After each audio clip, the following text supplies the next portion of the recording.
Good afternoon, everybody. My name is Joshua Sachs. I'm the Deputy Secretary of Natural Resources for the Commonwealth of Virginia. Welcome to the panel on federal issues.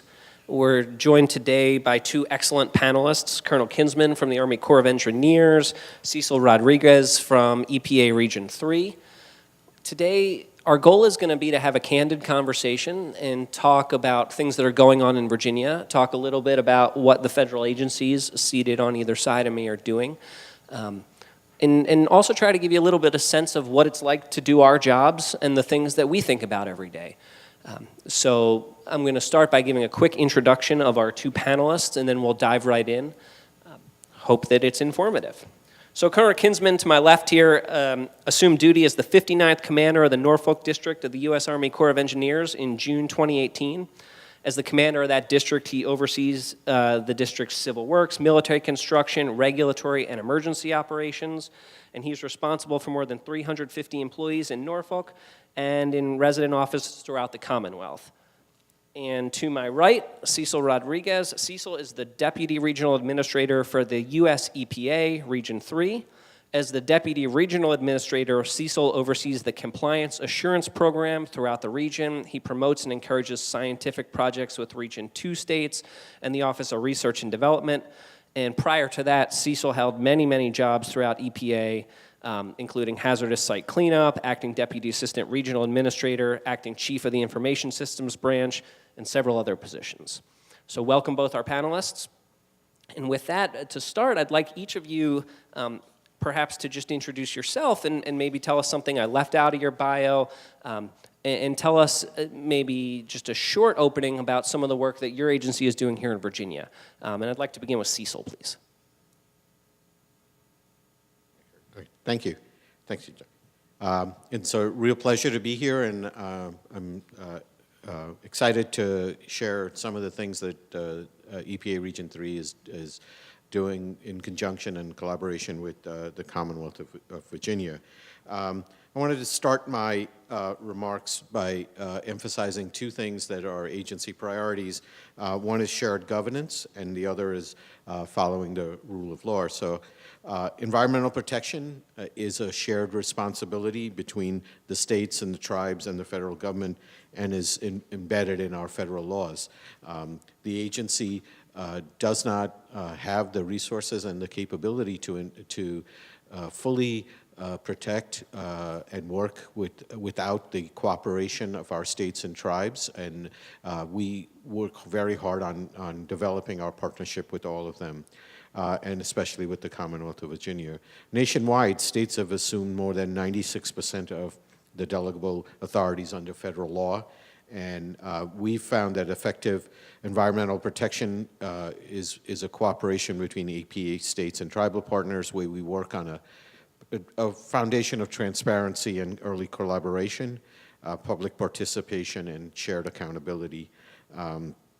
Our regional administrator, Cosmos Ovidio, engages in frequent discussions and monthly calls with his counterparts in the Commonwealth of Virginia. As I was mentioning, one of the things that we are starting to work on is federally recognized tribes. Our region, Region 3, did not have a federally recognized tribe until recently that the Commonwealth got 7 federally recognized tribes. So it is one of the things we are learning as we and getting up to speed on, and working with our other regions to learn about how to work cooperatively with our tribes and with the Commonwealth, and to achieve the goals that are necessary.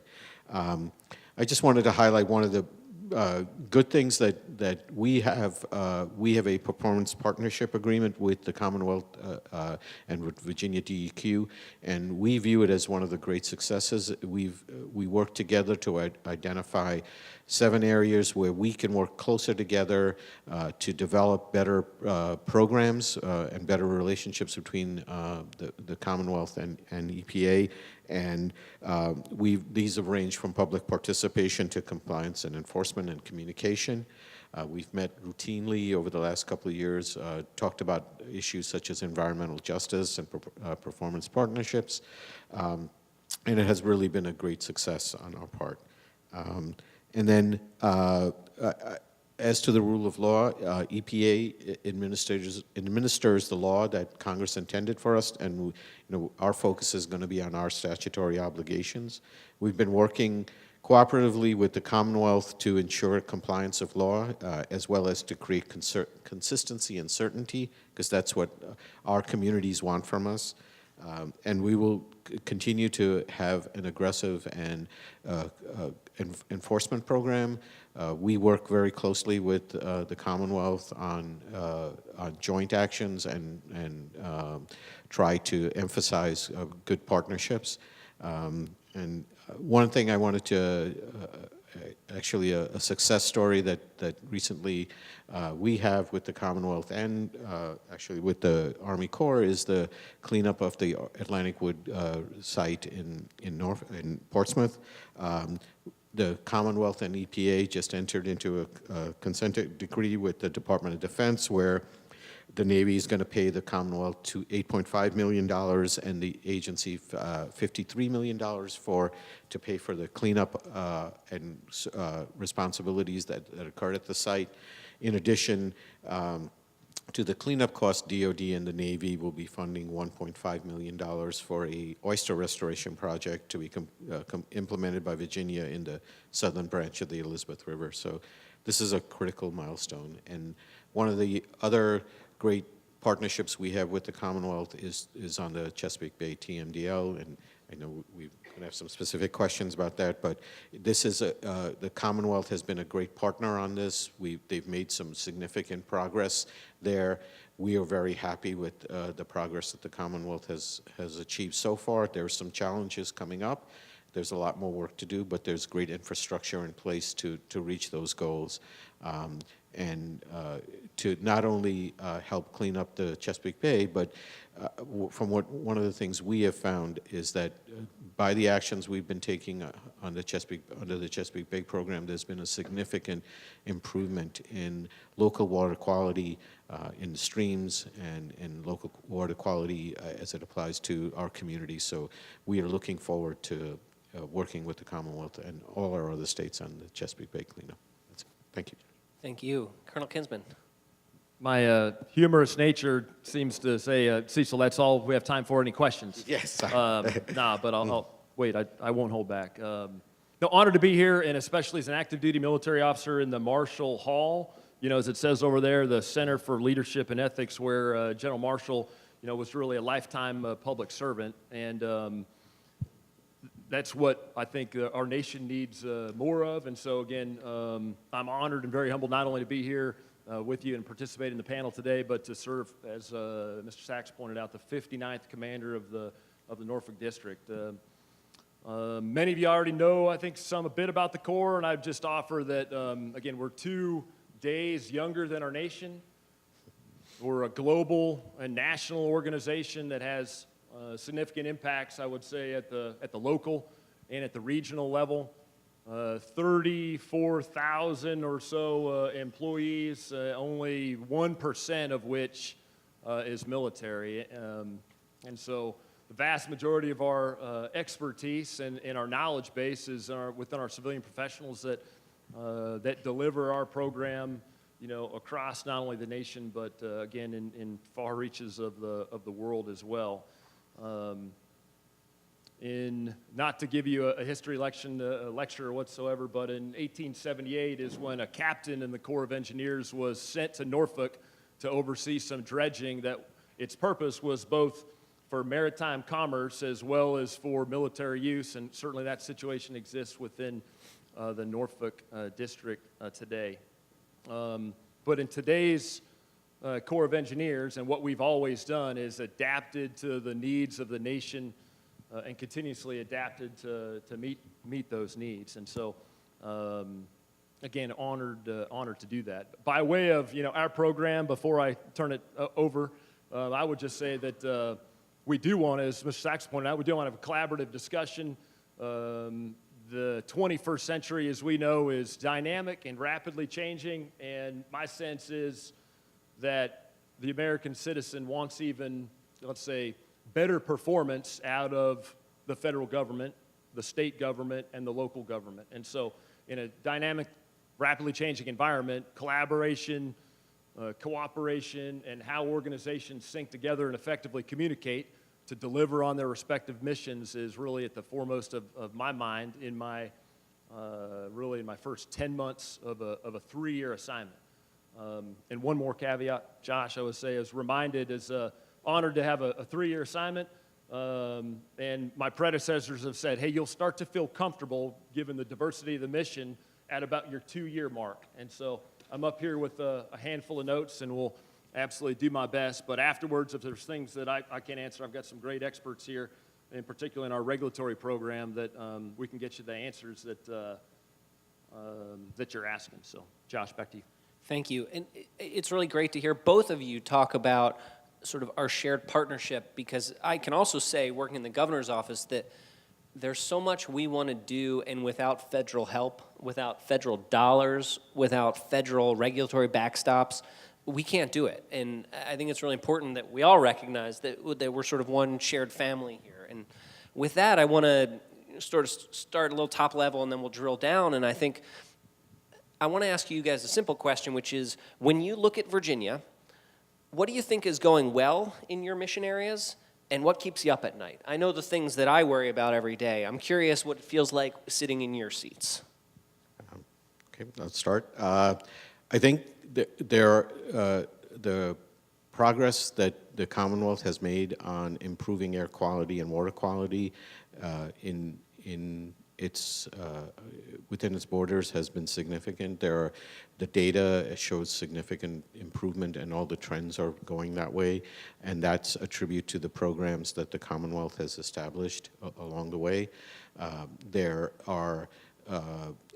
We are moving quickly to clean up our hazardous waste sites, so we have a good partnership for cleaning up under Superfund and our RCRA programs. We work closely together on all of those, and I think there's significant improvement there. As to things that keep me up at night, I think we have a lot of challenges. I heard this on the panel before on that DEQ had. There are a lot of emerging contaminants, chemicals and things that we, as the federal government and we as a society, have not focused on and have to focus on now. Perfluorinated compounds is one example, PFAS and PFOA. That is, and the effect of all these contaminants, new contaminants that we have not, don't have a lot of science on and don't know the impacts on. And their impact on our drinking water is, I think, a concern for me. And then I think water and water, clean water is always a big issue for us in our states. So in the Commonwealth, it's just amount for water usage, the amount of water that you have and use. For us, it's how do we make sure that we ensure that there's adequate funding for cleanup, for the building of and use of infrastructure to help ensure that we have clean water in the Commonwealth.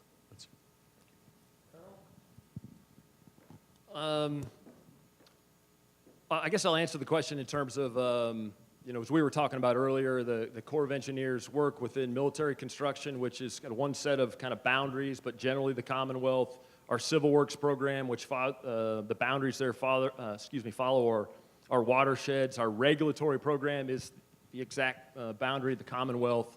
And if you go one level up from that, my boss sits in Fort Hamilton, New York. He basically has the eastern seaboard as well as Europe. And so one of my focuses is to kind of keep, there's a lot of great, work going on, but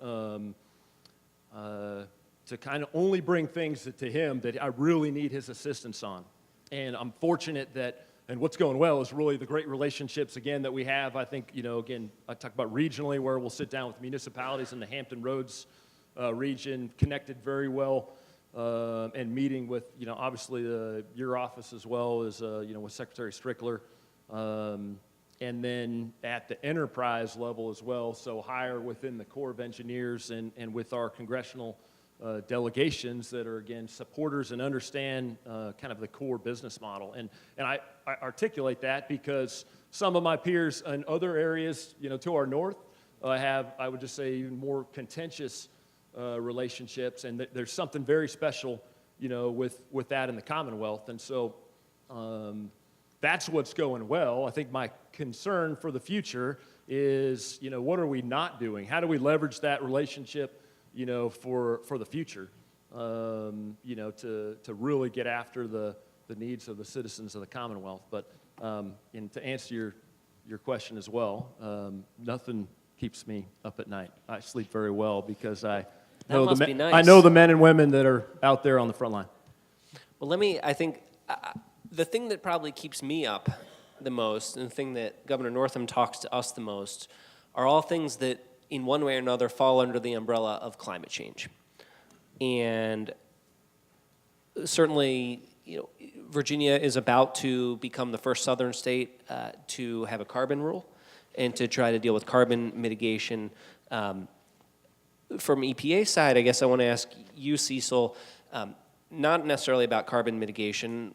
We understand where the federal government is on that right now, but how do you see climate change stressing things like our Chesapeake Bay cleanup or other work you're doing to remove water pollution or deal with water pollution? And how is EPA, if at all, thinking about these issues?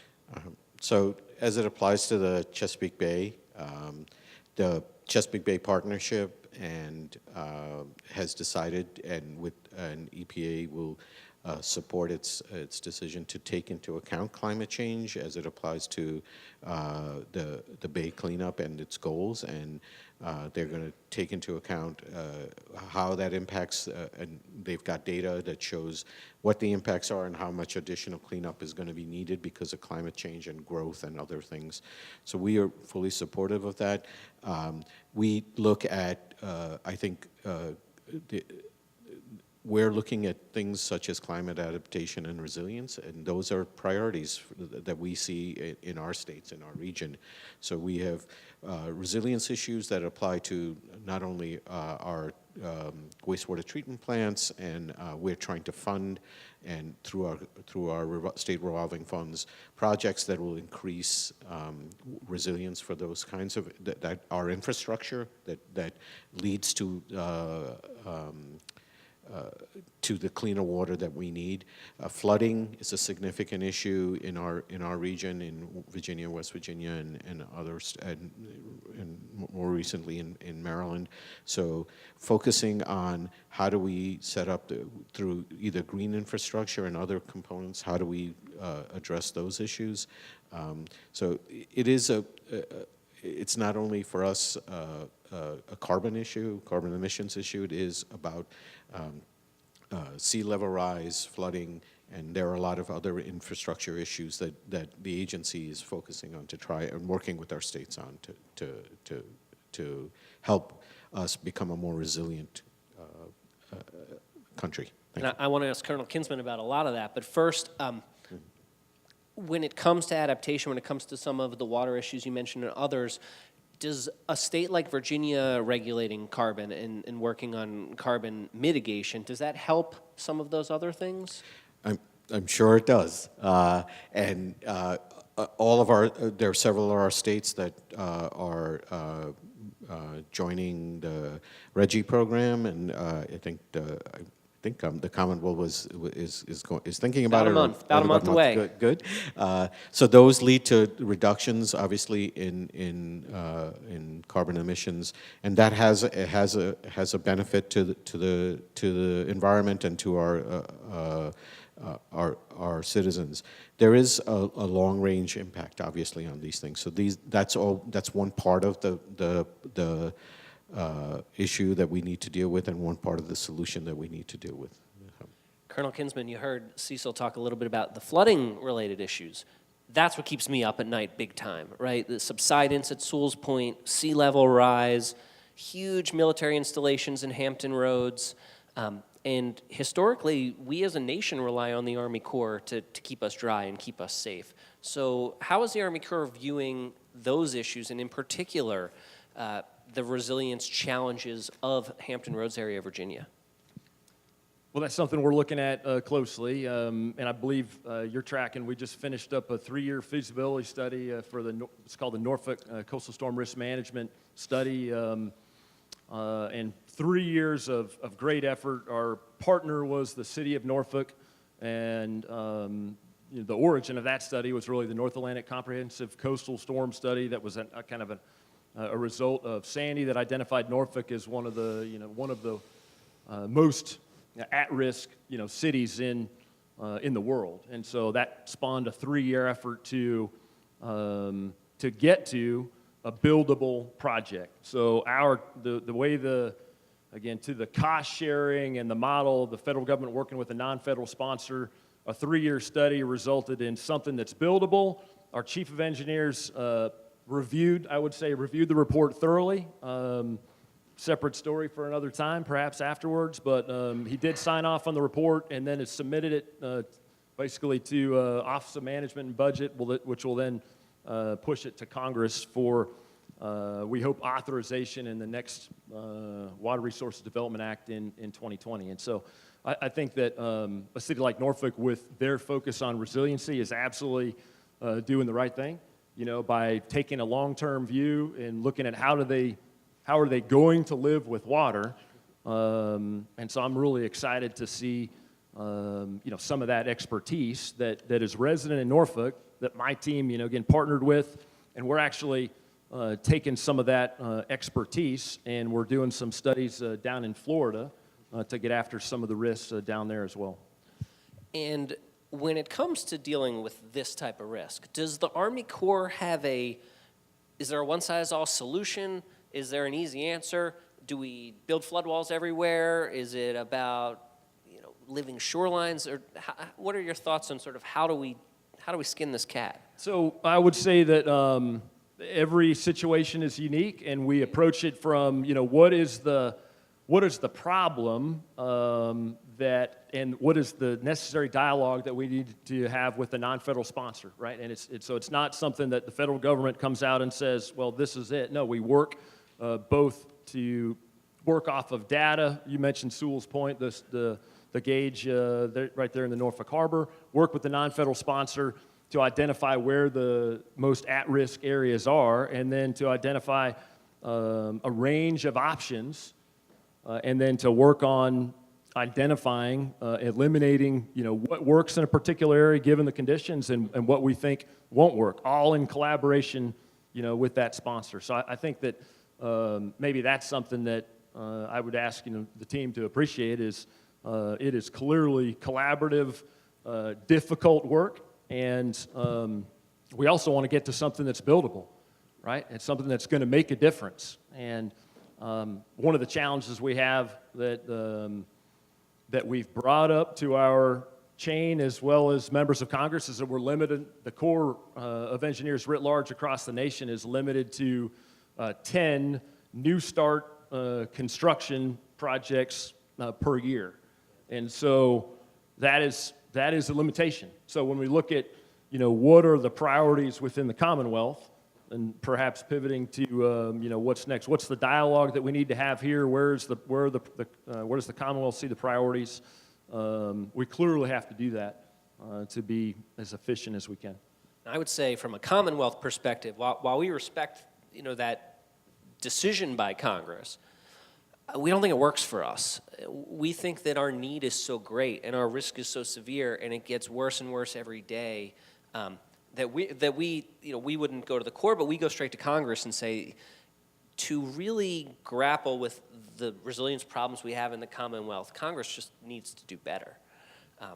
So we talked a little bit about approaches. I want to ask you again, if I went to EPA and I said, well, Colonel Kinsman told me about all these approaches and things, is there any approach to flooding and resilience that EPA would recommend that maybe gives us other benefits or things like that? Sure. I think you know where I'm trying to go. Yes. So there definitely green infrastructure is something that we have been in the region, especially looking at and supporting through our state revolving funds. We've also entered If I could interrupt, let's make sure everyone knows Sure. what that is. Sure. So we have the funding from Congress that gives us to fund state projects in the Commonwealth or in any of our states, and that gives millions of dollars to construction of wastewater treatment plants, even green infrastructure projects.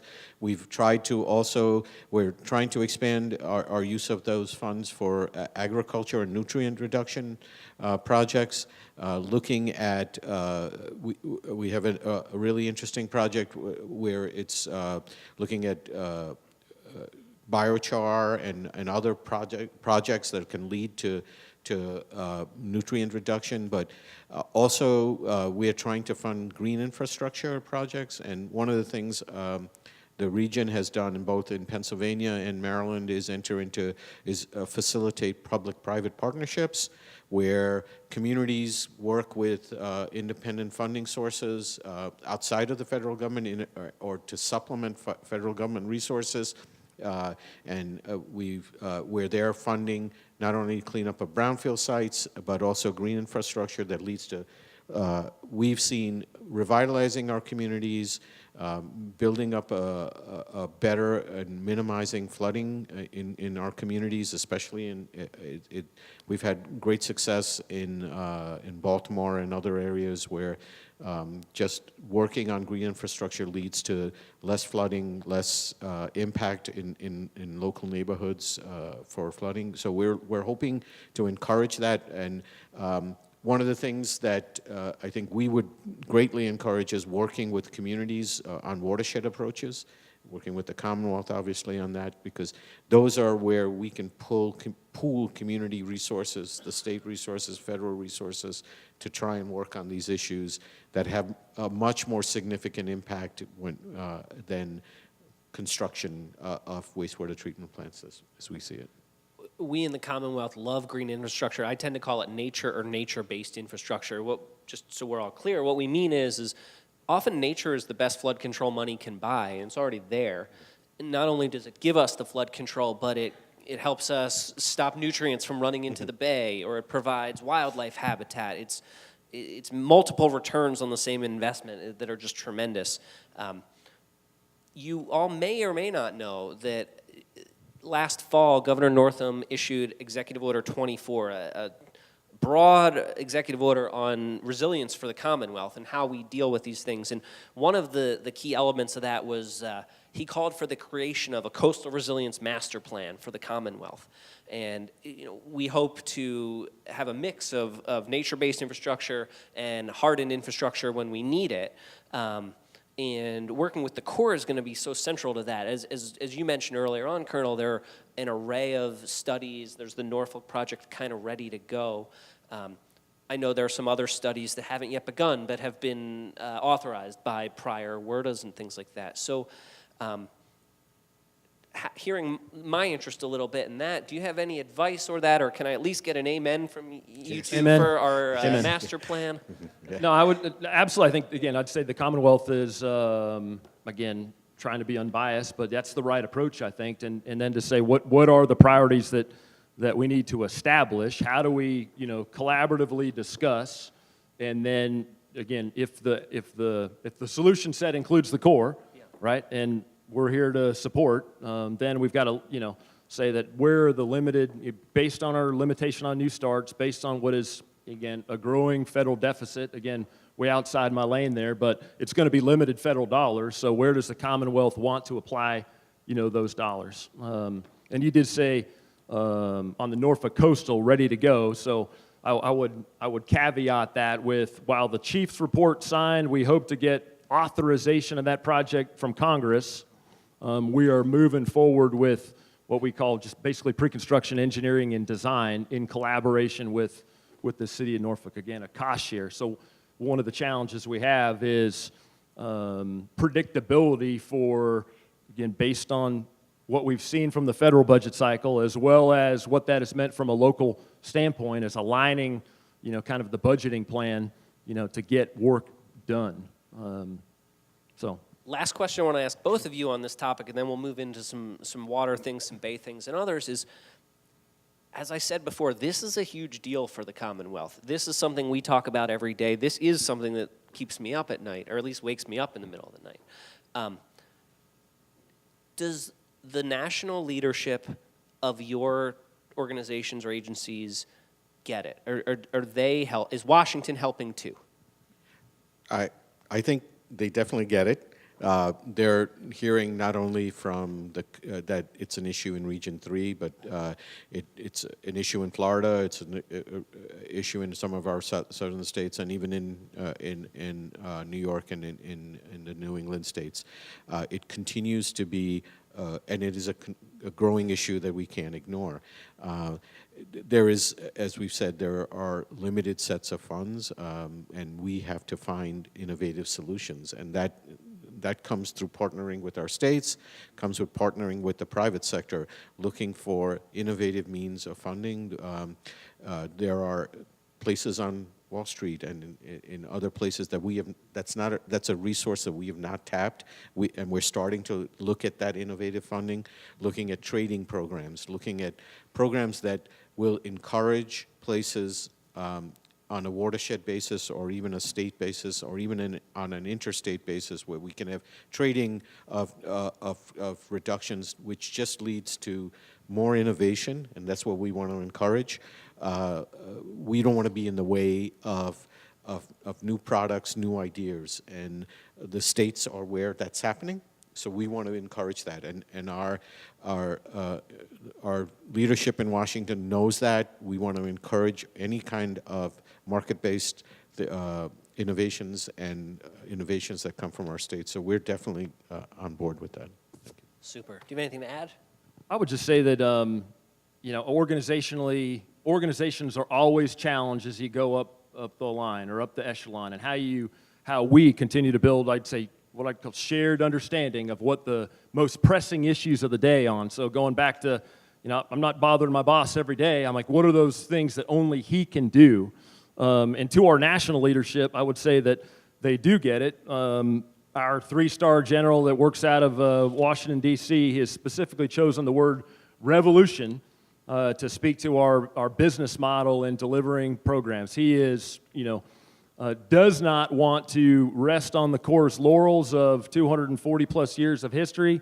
He wants to say, how do we get to more expedited project delivery, but incorporating environmental operating principles that we've had in place since 2002. And so, but in terms of that, how I started, how you properly communicate key challenges, what Mike Darrow and I have talked about is getting our three-star boss down to the Norfolk area so he can see all the great work that's happening down there, not only the resiliency piece with City of Norfolk, but what's happening on the coast, and again, Port of Virginia work as well.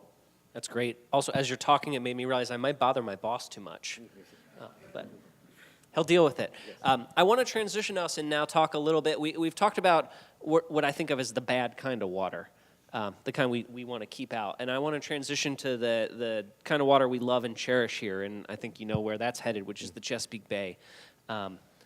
Key partners on either my left and right, and not just partner, but in some ways our leader is here on the Chesapeake Bay. So you mentioned the Chesapeake Bay TMDL and our work to restore it a little bit in your opening. So I want to give you a chance to see if there's anything to add, and then I'm going to ask you a little bit about tell us what we should expect next once a state like Virginia turns in our whip. So I think there's, when it comes to the Commonwealth, there are very, very good signs and very good progress. Virginia has made significant progress in attaining the goals of the TMDL. At the midpoint evaluation, they had met their targets for nitrogen and phosphorus in 2017. Virginia has a wide variety of innovative programs. One thing that I know we at the agency champion is their Ag Certainty program as part of their resource management plan program, which encourages non-regulated farmers to implement agricultural conservation practices, and it is really a model for our states.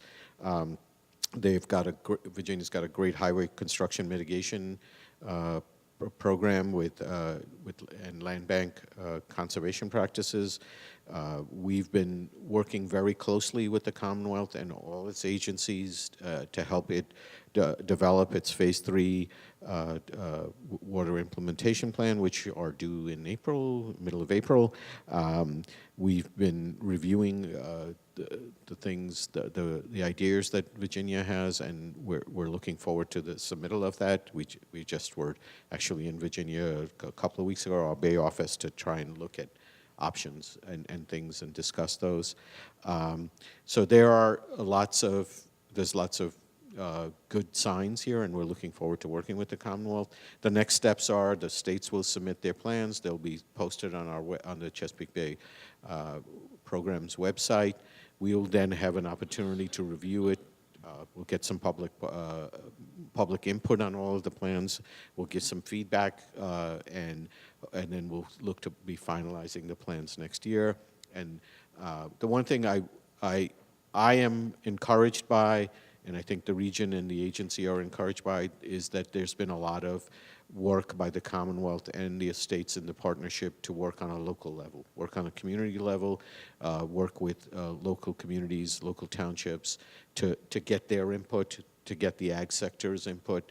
Those are vital to the success of the meeting the TMDL goals, because we need all sectors. We need ag, we need the wastewater, we need and our communities working together to achieve those goals.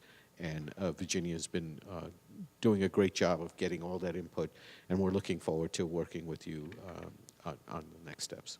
And you know, we're not bashful in the Commonwealth about letting people know how great we think Virginia is. Right.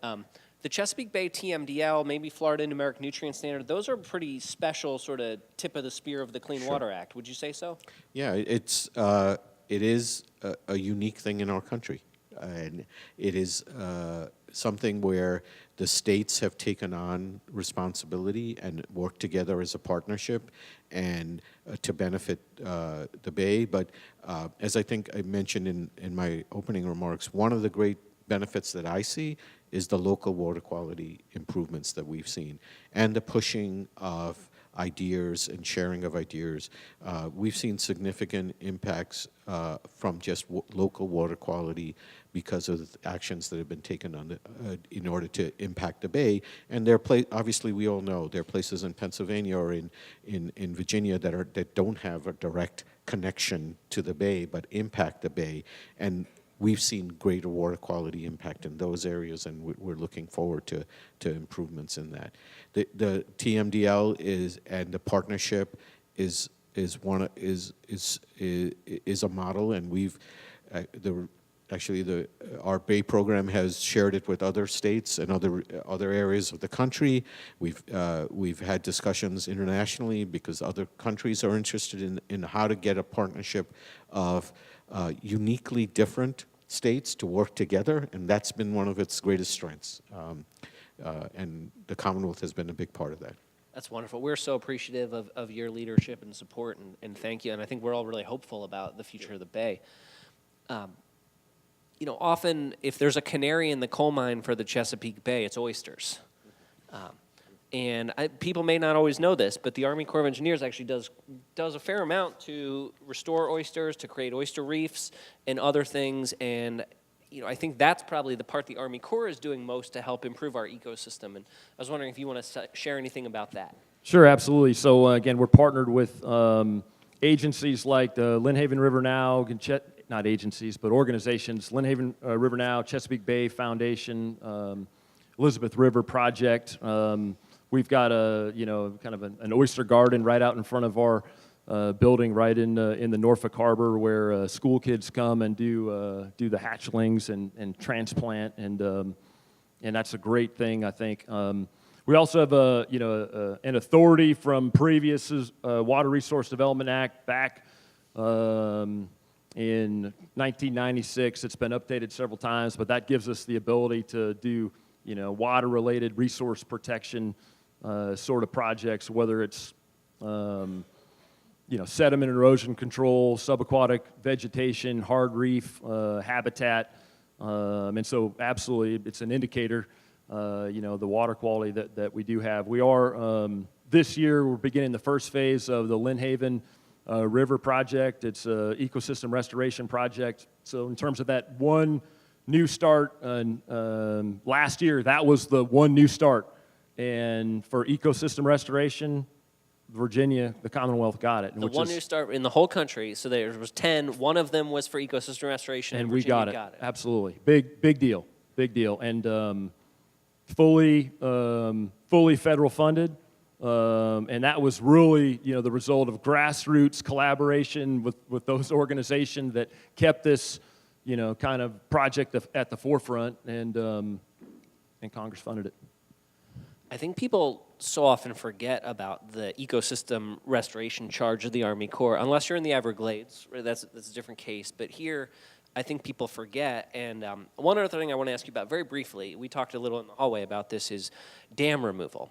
So the Army Corps now has put out a guidance letter. There's potentially new opportunities for mitigation credits if we remove dams. And I wonder if you have any thoughts on derelict and aging dams in the Commonwealth. Sure.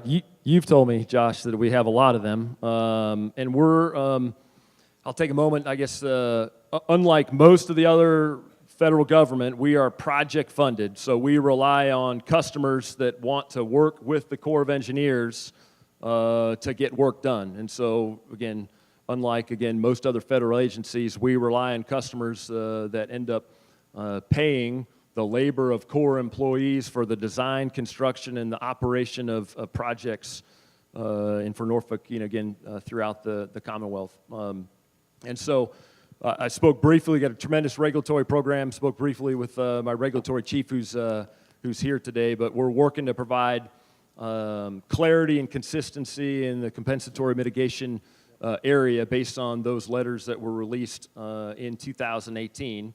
And those guidance letters, on mitigation credits for removal of in-stream structures and on mitigation bank service areas and credit release scheduling.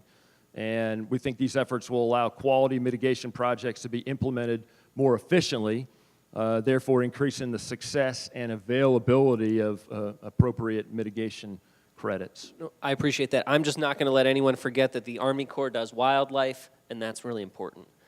One more thing I want to mention on water, because I have sort of the two lead agencies on my left and right here, is many know that we are in a comment period right now on Clean Water Act jurisdiction. It's an issue that has certainly been going on for many, many years. People have a lot of opinions about. I wonder if you could at least give us an update and share any thoughts on that you might have. We should start with the EPA. Okay, so as you know, the agency is in the middle of a sort of two-step process on looking at the definition of waters of the U.S. and in conjunction with the Army Corps of Engineers. On August 16th, there was a court decision that up to 2018 that vacated nationally the applicability of the rule, of the deadline of the rule, which was promulgated in 2015, and pursuant to that court order, the 2015 rule is now in effect in 22 states in the District of Columbia. In our region, the only state that it's not effective in is in West Virginia, so obviously in Virginia, the 2015 rule is in place. So the first step, the agency proposed an interim step, which would be to repeal the 2015 rule and go back and recodify the regulations, the regulatory text that existed before the 2015 rule, and to provide national consistency, regulatory continuity, and certainty pending the final forthcoming, which is the second phase of our rulemaking. We put that out for public comment. We received hundreds of thousands of comments, and we're in the process of reviewing and considering those comments.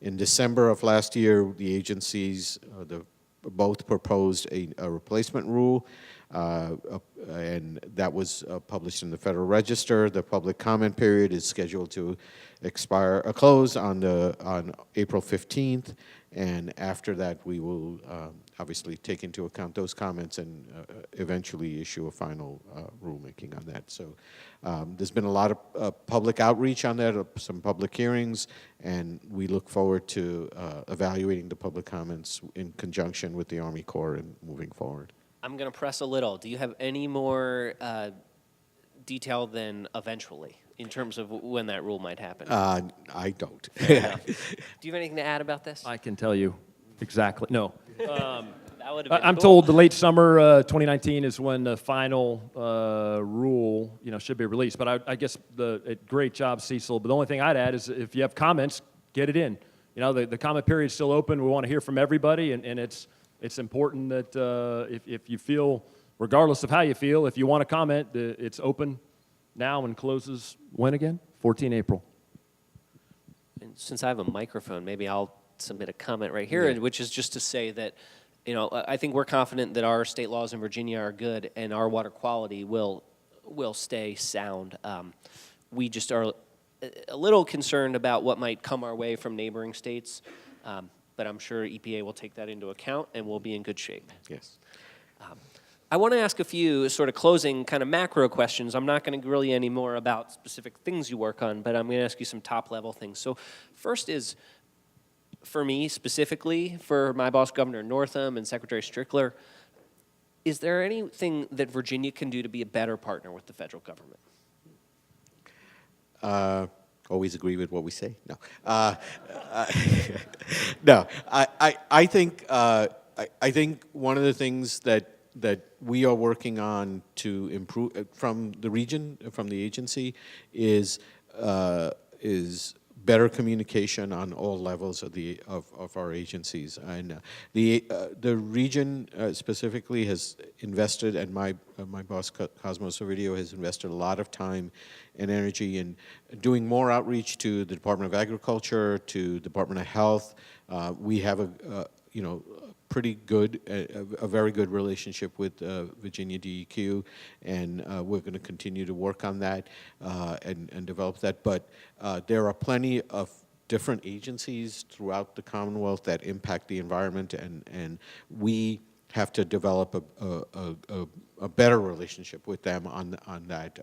We've not done a good job on that, and I think that's obviously a two-way street. But that's I'll sort of reframe it as something as one of the things we're trying to focus on. Department of Health and obviously works on drinking water issues, and that's a significant issue for the agency. And with the Department of Agriculture, there are lots of impacts on water quality and other issues that we can work better with the Department of Agriculture on. Well, I appreciate that, and if you need a connection, let me know. They work right down the hall from me.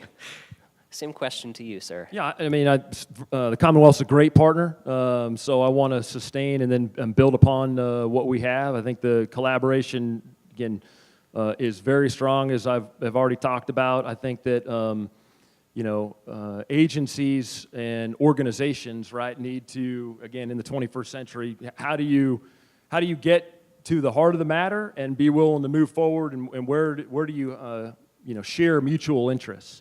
Right, and to this great conference, again, first one, I'm learning a ton, but, what's the outcomes of the conference, that we're looking for? Networking, collaboration, some discussion, right, that happens at every conference, but in advance, like next year, when we do this again, what will we change? How will we adapt for the future? And I think that part of that answer, right, it lies in the audience, right? What else do you want to learn from the Department of Natural Resources, Corps of Engineers, and the EPA next time? So I'm wide open to feedback.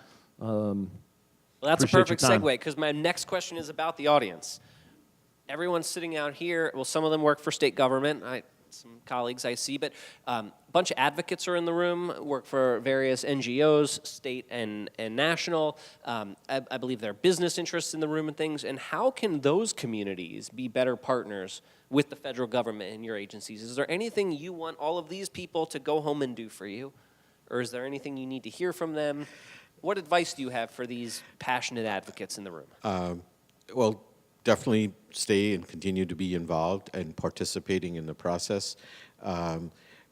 With for instance, the development of the Commonwealth's watershed implementation plan for the Phase 3 water implementation plan, be engaged, involved in the process, submit comments, and look for participation. And then just to pick up on something I said earlier, we need innovation, and that's going to come from our local NGOs, from our communities, from business. We need to look at innovative partnerships where we can all work together. It isn't a one-way street. And there are plenty of those opportunities to be had, and we just have to find ways to make that happen. That's great. Colonel Kinsman, how can these people help you? I work for you, right? So where there's concerns about a core project, right, then I want to gain that feedback. When we, again, similar to I think what you're saying, Cecil, when we do public meetings for projects across the Commonwealth, and if you have got concerns, please attend those meetings. If it's regulatory related, then my regulatory team is wide open for answering your phone calls. And I've met with permit applicants myself as well, right, that wanted to meet with the commander. And that's okay. That's my job. And so I work for the citizens of the country and the Commonwealth. That's great. Last thing I want to ask is there anything I didn't ask you about that you wanted to talk about? Is there any success story that your agency has that we should share with these people? Do you want to just say something nice about Virginia?